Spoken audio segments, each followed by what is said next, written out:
He's so extra.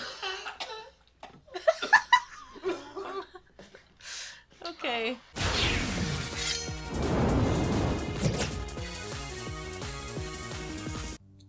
You ready for this weird shit? Yeah. I think it's interesting. This game came out in 1998, and in the 90s, bisexuality was like for the mainstream, a new idea. Not that it like suddenly was created in the 90s, but for No, the it was mainstream. actually created in 1995. Oh, That's it was when created? That's yeah. when that magazine came out? That's that Newsweek cover. It was from 1995. Okay, so this is 3 years after the invention of bisexuality. Yeah. So, and everybody looked very sad and white. Did you see? You saw the cover, right? Yeah. Where it's like 3 people that looked like in like extremely plain. Nothing clothing. like how we associate like queer culture now, which is a lot more. You know what? They probably showed up looking high fashion, and all the streets were like, "I don't put plain clothes on them. I'm scared." Yeah, they were like, no one's gonna believe these people are real unless we dress them in khakis like everybody else. I know. It was like a very weird cover. And they all look really sad. I know. I think it was just to make people not feel intimidated. Because, you know, when people get like, when they have a new concept, people get really intimidated. Yeah, we can't weird. show people smiling. It's scary. Well, I'm not wrong. Well, I mean, you know, the animal kingdom, you know, they show their teeth when they're mad. So maybe that was... Yeah. I don't know. No, people just get like really intimidated by new concepts they never heard of before, and I'm just like, dog, just go with it. I went to see Turner today. He didn't know I was coming. I wore a sexy dress as an extra surprise. Unbelievably, Michael barged into the room all in a huff over my treatment of Allison. Turner backed up what I'm doing, which made me feel really good. But when he gave me a ride back to the Evertons, he wouldn't stop talking about his marriage. I wish he wouldn't do that. I feel like there's some subtext in that she wants to bang Turner. Yeah. She just wants to bang everybody. I don't know if you picked up on that. I wish she would go after people who... she goes after unavailable people, which... I mean, she's literally the only characters in this game. She's thrown hooks out at all of them. So. I know. But by design, she goes after all... Because they could have just had Dr. Turner be single, but he's not, and she's still going after him. Maybe. Yeah, maybe. She goes after unavailable people. Mm-hmm. Jodie's coming back to life as if part of her lingers on here, not just through Allison, but through what remains of Jodie herself. As I decorate the walls with pictures she drew and sort through old homework assignments and report cards, I feel as if I'm getting to know her. I've come to see what a beautiful spiritual child she was, and knowing this makes it easier for me to understand Allison's anguish. Turner heard through the grapevine that Brian has taken a position in Chicago. I haven't thought much about Brian since the divorce was finalized. He said he was devastated. For me, the divorce had a sort of drifting, unreal quality. Emotionally, I was never quite present, kind of like our marriage. I did like Brian, though, enjoyed his company, delighted in the sex. I'd never met a man so eager to please a woman, and so grateful having had the privilege. But I could never have loved him completely.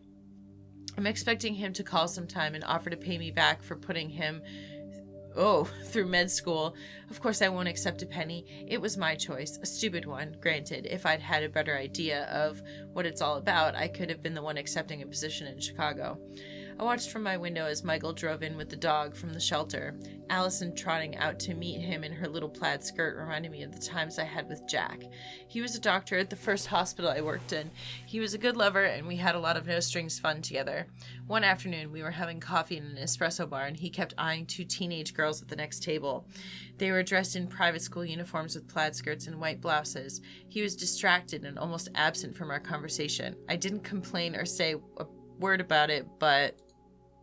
The next time he came to pick me up, I answered the door in a white blouse and tie with a short little plaid skirt with nothing on underneath. He dropped to his knees in the doorway, and we never left my apartment for 3 days. Good sex became great sex, just like that. It's amazing what a woman can do to a man with a simple choice of wardrobe. I don't want to dig into it. I just wanted to forget that I saw it.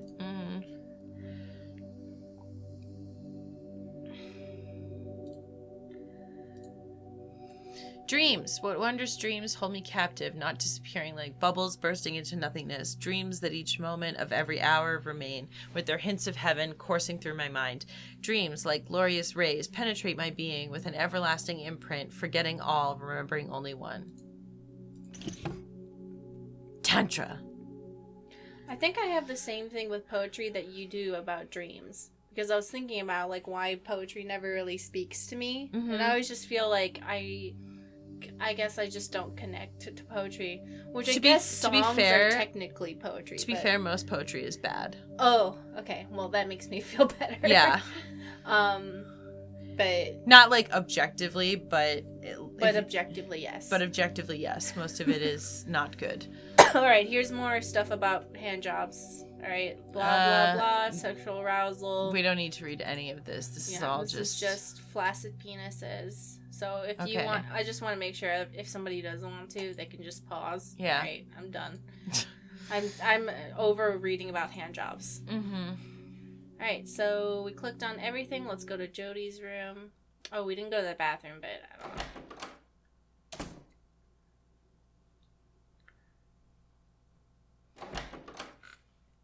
But yeah, dream stuff is always like... I highly enjoy dream stuff, but I don't like poetry. But I think you sometimes like poetry. Yeah, I think that for me, though, it really depends on, like, the subject of the poetry and if it's something that I like, because I'm very particular about it, you know? I know that songs are technically poetry, but at least it has, like, some sort of... I don't know. I think songs can be a little different because, or like the way that you receive them is different because it also has, because it has music with it, it can, like influence the mood and how you feel about the lyrics. Mm-hmm. Whereas with poetry, it's like a lot more dependent on... When you've concluded this test, you will return to the story. Do you wish to proceed? On like your interpretation. Mm-hmm. Why do Daddy and Mummy live in separate doghouses? Because they want... Because they don't like each other. Would you lick yourself if you could? No. But we should say, Brothers and sisters should share everything. Yes. No. No. I feel like some sort of murder's Why does Sparky feel guilty? He killed his sister. He pooped on the carpet. He licked himself again. Yeah, that sounds good. Do dogs really dream? Yes. Yeah. I dream about sex all the time. Sure. For this game, yes. Yeah. Sparky makes a sound like... What? Oh, why? Okay. No. All of them are bad. I don't know. Slurp is... I would like to try on Mummy's collar. What? Sure. What is this? This is I think that might be some sort of transphobic shit. I don't know. No opinion. Sparky says...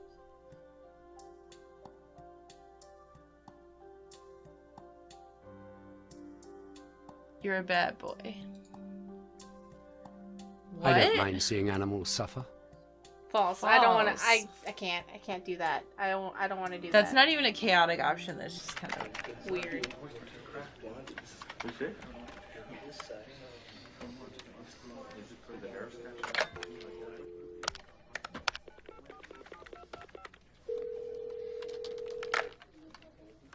Hi, honey. Is everything all right? No, it's only the third time I called. Okay, maybe the fourth. It doesn't matter. Okay, I just want to make sure you're all right. Is Catherine there? Okay, bye. Hi, Catherine. Is Allison really doing all right? Of course I trust her. I just like to hear it from you. Okay. All right, fine. I understand. I won't call so much. Okay. I was thinking maybe I'll pick something up for dinner. Chinese food or... Oh, you have? Okay. Bye. Get off the phone and get to work. Yeah. Stop being worried about your family. It's Michael Overton. I've missed you. Welcome back, stranger. Thanks. Can I buy you lunch? No, I don't think Absolutely so. fucking Not today. I not. need to get Yeah. settled in. Definitely. Go for it. How's Allison? I guess she's doing fine now that the nurses arrived. This is Another so woman in the ridiculous. house, huh? Are you sure you can handle it? Oh my god. She's I gotta wearing get the back to work, dress Charlotte. and the shirt. Well, don't let me keep. What? Okay, I see. She's wearing a plaid skirt Really, it's and a good to see white. your face again, Michael. We've missed you around here. Thanks. She's wearing the outfit from Catherine's journal. Oh, I can't even tell if that skirt is plaid.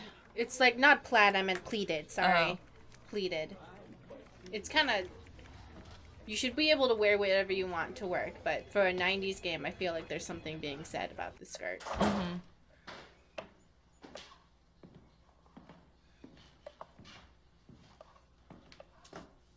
Hi. That pie Do I you think smell in he the oven? has a Yes, it is. thing with the blonde? I know you like to shower after work, but hurry, because dinner's almost ready. What are we having? Beef Wellington. Catherine made it. She's a gourmet cook. Of course. So where's Catherine now, meditating again? Yes, it's really good for the digestion. I already did it. Now go and hurry, because dinner's going to be ready in a minute. Oh, and look what Catherine did to Jody's room. Maybe you should get some boots. They make a special TV producer, designer, hiking. Uh-oh. What's this music? She fucked with it. She decorated it. No, she like No. made it She- dirtier. No, but like she made it look lived in. Yeah, poof. Like with all the paint. Remember, she was talking about I have a that. feeling we're gonna see some boobies. Catherine? Remember, she was talking about putting the drawings on the wall. Catherine?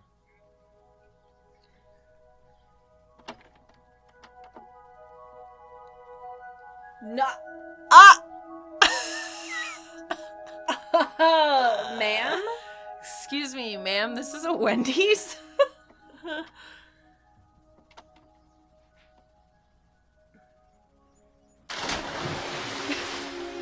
He's like, I need to go take a dip in the cold pool. Weren't you supposed to take a shower and hurry? Dinner's getting made.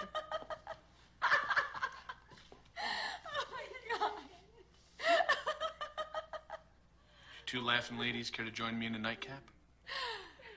Alcohol before bed's not a good idea. She's right, Michael. You have to go to work in the morning. Well, she's always right. That's why she's the nurse. Michael? He's so extra. Okay.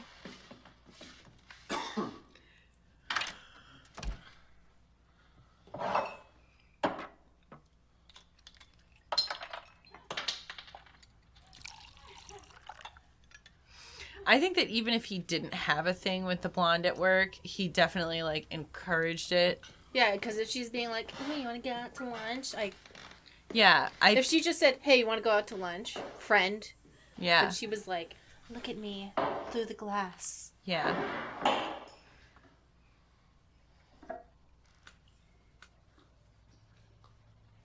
I hate that like whole thing where it's like, "Oh, I married a brunette, but I'm actually into this other type of woman, but because I interpret this woman as being motherly and the type of woman I'm supposed to marry, I'm just gonna cheat on her on the side." I'm like, I hate that trope in shows and stuff. Yeah. You better hurry, Michael. You're going to be late for work.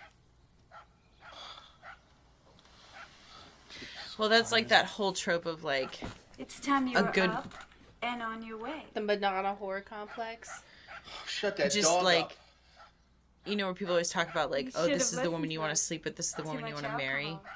Why can't they be the same woman? Yeah. Because one's a fantasy. And you can't keep up a fantasy in marriage. You actually have to be known and know someone. Yeah. And Well, let the dog inside. It's not an outside dog. That dog's too small. It's gonna get eaten by predators. God, like, I know he's going through a lot of shit, but he's also kind of sucks. But I don't know.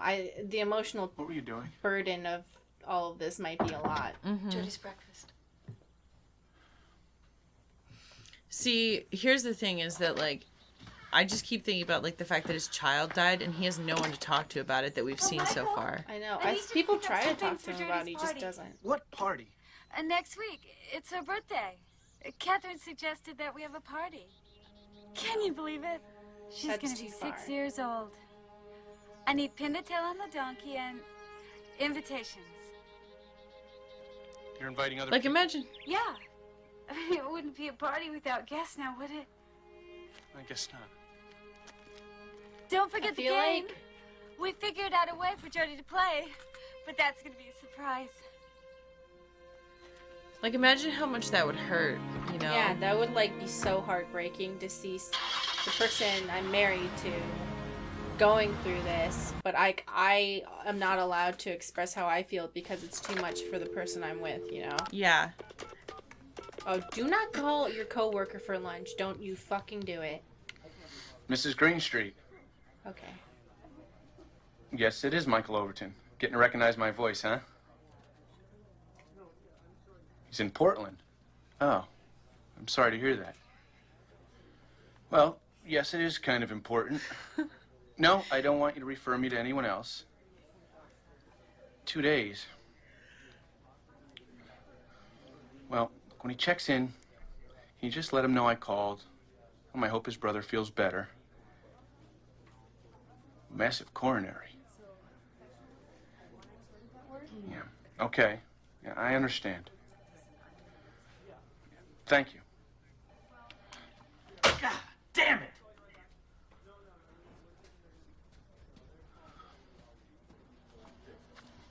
Is everything okay, Michael? Yeah, everything's just goddamn wonderful. I just thought I'd ask if I could help. I don't need your help.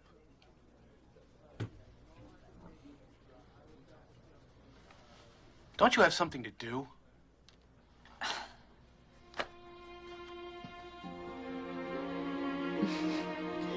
Dog, you're gonna get fired.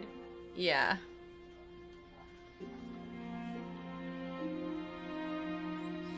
Which, like, man.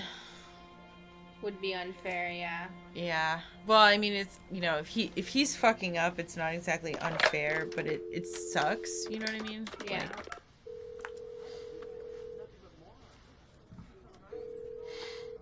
Hi, honey. Yes, I got everything you asked for. I'm sure it'll be a great party. Can I speak to Catherine?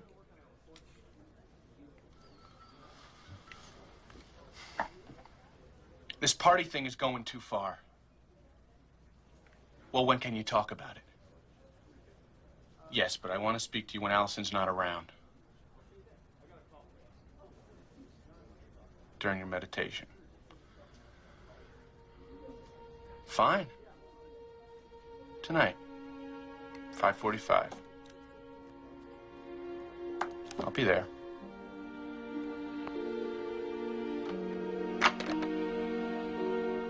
So is he gonna kill the whole everybody? yeah, and then there's gonna be a picture of him, like, smiling with everyone, and they're like, man, kills I'm himself glad and that whole Catherine family. and Michael are finally going to talk. Maybe Michael will be able to get a better grasp on the process.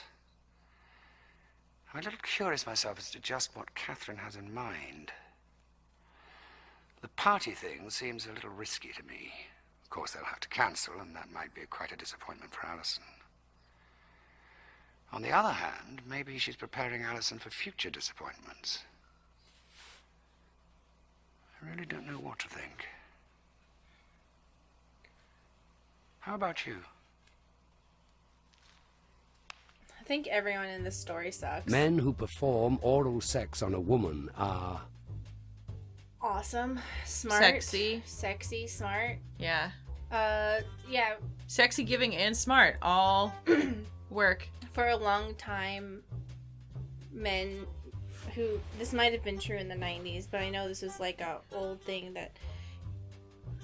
I don't know how this worked, but apparently if you were a guy and you did oral sex on a woman, it made you a sissy and gay. I'm not saying that. That was like an old stereotype about it. I don't know there's why. still people that think that way. Don't you remember, like, who's it? DJ Khaled? Yeah, he doesn't do Who he was like, I don't do that, like, shit, blah, blah, and it's like, what? Why? So if you don't want to give it, don't expect to receive it. You know, maybe someone has their own reason why they don't want to perform oral sex, and that's valid. I just don't like it when people expect for it to happen to them and don't have any plans of reciprocating. You know? It's not fair. Yeah, but if you're somebody who has, like, an issue with it and you just don't like doing it, that's 100% valid, but just don't expect to get that same, like... Or just, like, make sure that, like, the people that you're partnered up with are people who are, like, okay with that and, like, actually okay with it, you know? like, do other things, you know? Not that you owe somebody sex, but, you know, sexual relations is a give and take. You know, you should always be trying your best to make your partner feel good, and your partner should always be doing their best to make you feel good. And if it's not like that, you know, that's not cool. But also, never do things that you don't want to do. Traveling without a map is... an adventure. This is something... Can we just look at the map? No, I know where I'm going. Yeah. I have made love out of doors. What? Like outside. Oh, outside. I was like, Catherine oh my god. Intended for Michael to see her undress. I thought it meant like doors. like a wooden Open door. the door and have sex in the door. I was like, what? I don't think that she intended it. I agree. But I'm going to say that she did. Hey, but she didn't say don't come in. She didn't respond because she was too deep in her weird meditation. But I'm going to say that she did intend it so we can see more boobs. When making a tough decision, I tend... to make it quickly with no regrets. Michael has a short fuse. Yes. I don't know if he does because he is dealing with so much, but I'm going to say agree just so we can have more anger outbursts. Here's the thing, is that I don't think that him on a normal day has a short fuse. I think it has become shortened because he is under a lot of stress. Yeah. If that... Like, I just wanted to remind everyone, as much as I talk shit, he is in, like, a really hard position right now. Yeah, it's kind of like, you know... If you've ever been around somebody who hates their job and it just starts like filtering into all these other areas of their life and it makes them so miserable that they do all these like shitty things and like, not to say that they're not responsible for all of those, but it can really come down to just like... Yeah. 1000%. So, agreed. Yes, he agrees. Yeah. Hold on, I want to pee. Okay. I'm gonna look at the poetry while you pee. Okay. Poetry, okay. The angel. When I was a child, I often heard stories of angels who give up the blissful life of heaven for the sunlight of earth. I heard that when a sorrowful heart hides its pain from the world, it bleeds in silence and disintegrates in tears. It offers anxious prayers to be rescued, then the angel soars down and takes it gently to paradise. Yes, an angel came to me also, and on shining wings takes my soul away from all pain to heaven. Alright, more hand job shit. Is it still... Sacred techniques of Tantra, the art of sex magic. Okay. Sex magic is conscious utilization of orgasmic energy into the service of active reality creation. It derives from the belief that orgasm constitutes the most powerful of all human experiences, that orgasmic energy is harnessed, and that reality is determined by the individual. Dude, I'm like, hold on. This might be real. I believe in this. This is now part of my witchcraft. You know what? I'm fucking utilizing this shit. Yeah, next time I fucking come, I'm gonna be like, no, I'm casting a spell and it's magic, so you can't stop me. Begin by lying on your back with arms and legs comfortably outstretched. Breathe deeply and relax your body. Okay, relax. Identify the reality you wish to create. Define it as specifically as possible. Earn $100,000 a year. Speak it out loud. Focus intensely on the created reality. To see, hear, taste, smell, and feel. Alright, homework, anybody who likes to have orgasms, it's okay if you don't like having orgasms. That's valid. We're all going to make realities for more orgasms. This makes a form of masturbation. Love making a supportive partner. Breathe deeply and keep your body relaxed. While approaching orgasm for the 7th time, mental recall the images of your created reality. Once again, focus it. Dude, actually, this one's pretty interesting. It's about using orgasm magic to create realities. While approaching orgasm for the 7th time. Yeah, you need to come 7 times, otherwise the spell doesn't work. Wow. So no, it's actually pretty kind of. Oh wait, no. So it's you're not coming 7 times. You're approaching. So you're edging. Oh, repeating this process of orgasm and then backing off at least 6 times. Okay. There's no way. It's not. Well, no. There's only one way to find out.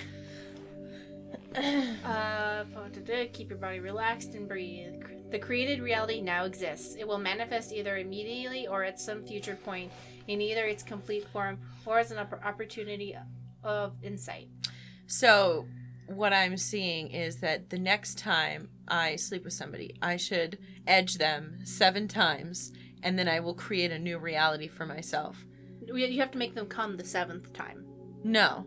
Oh, okay. No, I'm just going to edge them 7 times. But then, don't you want the reality to exist? And then I'm just going to stop and see if they still want to date me. Some people like it. That's a joke. Some people like it, though. But yeah, I know some people like it, but I feel like also... That's the test? No. Well, I mean, yeah, maybe like, hey, if we can do this like 7 times, we'll create a new reality for ourselves, I'm sure. But they have to come at the 7th time, otherwise that's wasted time. Okay, fine. They have to come the 7th time, but you have to be like, listen, focus on this reality. Focus. And they're like, what reality? Just whatever. We're gonna win the lottery. Exactly. The example they give, I'm gonna make $100,000 a year. Yeah, do it.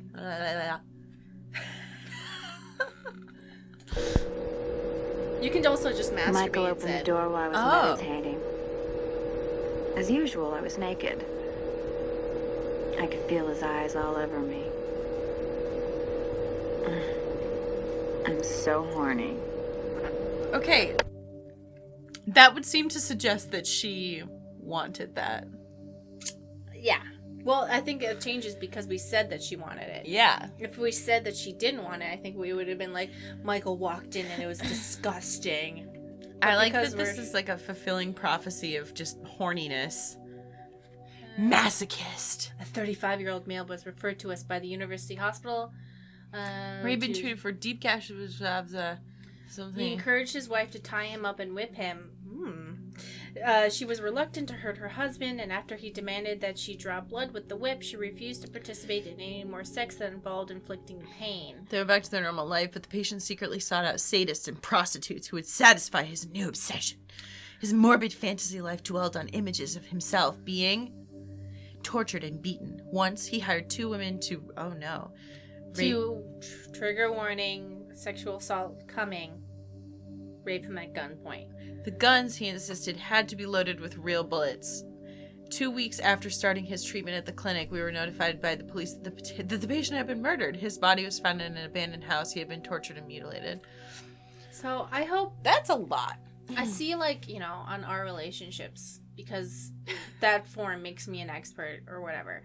It doesn't. I'm being sarcastic. Oh. Where people are like, I thought you meant our. No, /our. Our. Oh, yeah. Reddit. r/relationships. Okay. Reddit. Where people are like, oh, I have this fetish, but my partner won't indulge in it. I think all fetishes are okay, but I don't think it should encompass your life so much that you can't live without it. You know? Mm-hmm. I think if it's to the point where you cannot live without this fetish being fulfilled, maybe you know, having the fetish is cool, but if you can't like exist without it, or it's detrimental to the relationship that you find to be important, then maybe I don't know, think about that.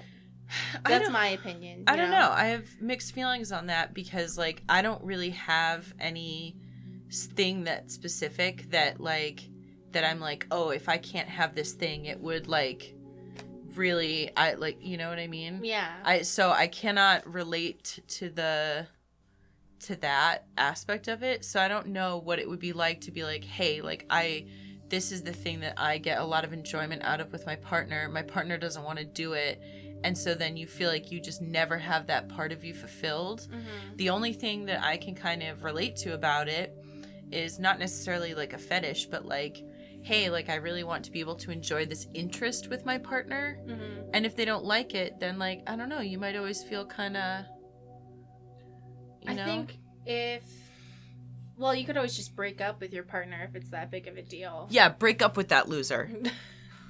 I just think that sometimes I see, it could just be people making up posts where it's like, I want to have this fetish where I can have sex with my wife whenever I want, not even asking, which is like a free use one. Mm-hmm. It's like, okay, but to implement that would be really invasive and difficult for anybody to keep up, Yeah, well, for example, this thing. It's okay to be a masochist, but if you're to the point where you're just gonna lie and hire prostitutes and cheat, and be like have that, but wouldn't the solution then to be like, if it's that important to you, to figure out what is more important, your current partner or the fetish, and then seek out somebody who you see eye to eye with on the fetish? Mm-hmm. That's what like Fet Life is for, is for like seeking out people that you're compatible with in that way.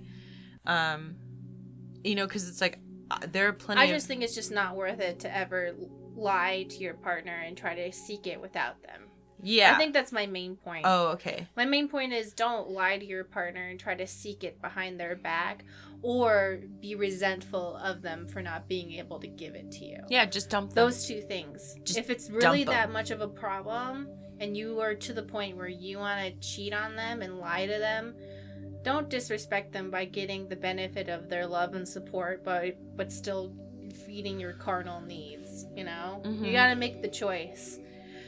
I had a vivid dream. I'm out walking in the field behind Michael's and Allison's house. It's hot and the sun is beating down on my hair.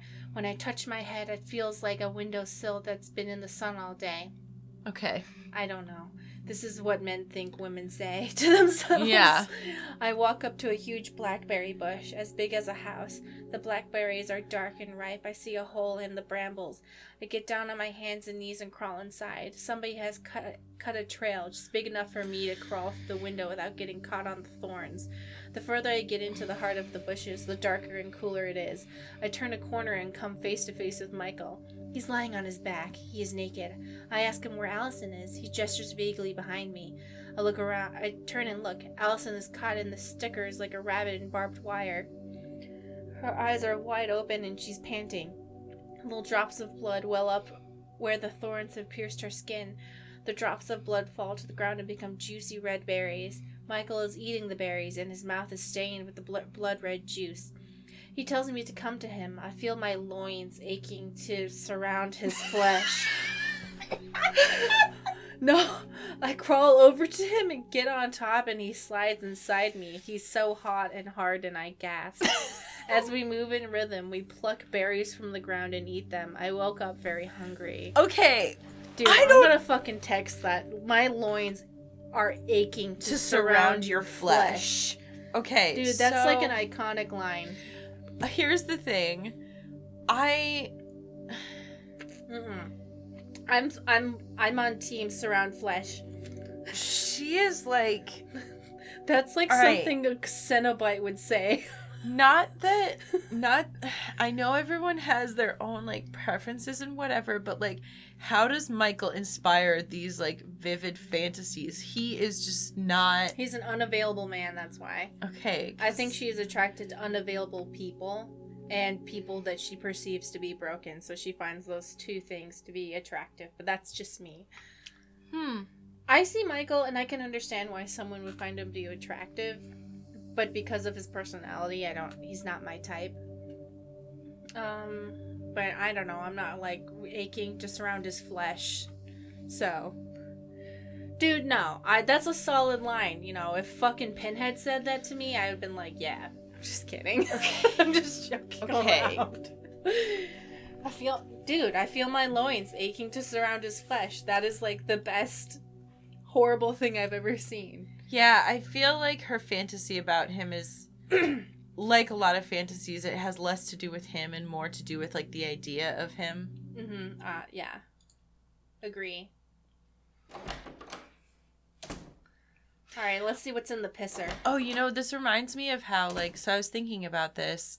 I don't know if anybody else can relate, but, like, or if you can relate to this, but, like, I was thinking about how, like, aesthetically, like, what I like to look at in terms of, like, people, like, what I find attractive doesn't always necessarily line up with, like, the people that I actually want to date. Mm-hmm. You know what I mean? Mm-hmm. Like, I don't know if You're the guy who will only date brunettes but is attracted to blondes. It's you. But it's different. Like so when I look at like for instance like people who are like super like men that are like very lean and muscular, I'm like, wow, that's very like aesthetically pleasing and attractive. But I'm not actually interested in dating somebody like that. That's not actually important to me in like a real life partner.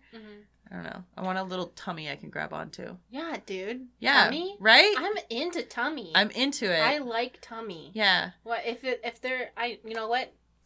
I'll honestly just take anyone, but tummy's good. Well, because it's like I like being big spoon. So you wrap your arm around, then you can just kind of grab on. It feels nice. I just like big tum. Yeah. There's flowers coming out of this dude's butt. That's why I was laughing. Oh, they're putting flowers into the butt. Or is he picking flowers out of the butthole? There's just no way of knowing. That's the mystery. That's what draws people in. It's like the Mona Lisa smile. Is she smiling or is she frowning? Is he pulling the flowers out or is he putting them in? Mm-hmm. There's no way of knowing. It's the Mona Lisa butthole. Once we've chosen to look, what do we actually see in erotic art? What is it that tugs at us, taunts us, tells us that we shouldn't be looking? Sometimes we're not so sure. A naked body is undeniably erotic, but when that body is curled around a huge red strawberry sucking out its juices, eroticism moves to a different level. A man picking flowers from his lover's upended ass suggests something. He's picking the flowers. A naked body carrying a fish, stiff. What?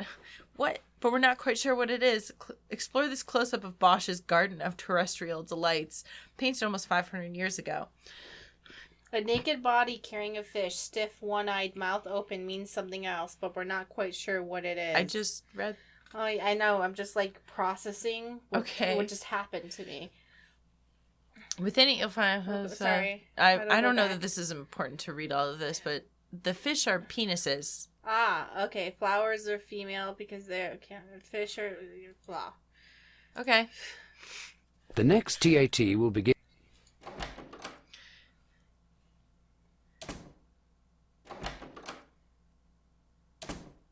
Are you ready for the radio? What did we were saying that psychosexual is what for men?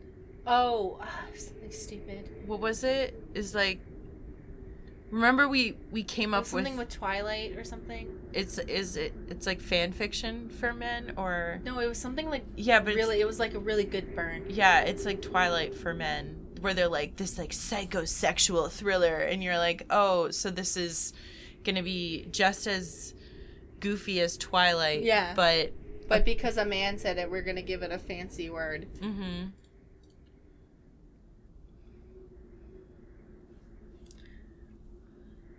Oh boy. Hello, Dr. Betty. I'm a 53-year-old physician. A couple years ago, I had a falling out with my family. Now I want to reconcile. Why did you have a falling out? My grandpa sodomized me. Really? Yeah. You see, I've been seeing a psychiatrist for some other problems. I'd rather not go into those right now. And he suggested regressive therapy. Well, it came out under hypnosis that Granddad had done these things to me. Then more reclaimed memories came flooding back. I realized that my mother had taken me into her bed and acted improperly too. And my father, and my great-uncle Dick. At the urging of the psychiatrist, I flew back east and confronted all of them. They absolutely denied that such abuse had ever taken place. My mother even called me a lying bastard. Can you believe it? It must have been quite a shock for her. Oh, my father disowned me. My brothers and sisters won't speak to me. I'm still in therapy. My insurance has run out, and I'm paying $20,000 a year out of my own pocket. My wife and I have split up. My practice is suffering. Dr. Betty, my life is going down the toilet. Stan, you've got some serious problems. The worst part is that I started going to another therapist. He told me all those reclaimed memories were false. You don't say. Can you believe that? God, I feel like such an idiot. Because you hurt your family. Well, yeah. And because... It's kind of funny. You see, Granddad is dying. And I just found out he's worth $30 million. Dr. Betty, I want back in the will. Stan, you are one sick puppy. There's nothing. I can't. There's no it's way I can handle unpack that. No. No. Let's just move on to this fucked up diary entry. Yeah, that was way above anything I can do. Catherine thinks that it will be good for Jody to see other playing and have other, I would assume, kids playing and having fun, even if she can't join in. Catherine says that it will motivate her to get well. I'm back from meditating. I feel much better. Catherine says that my mind is incredibly powerful and that I don't have to live in fear. Michael is really stressed out from being back at work. He needs to do some meditating. I know, we're both still, like, reeling from the radio. That's a lot.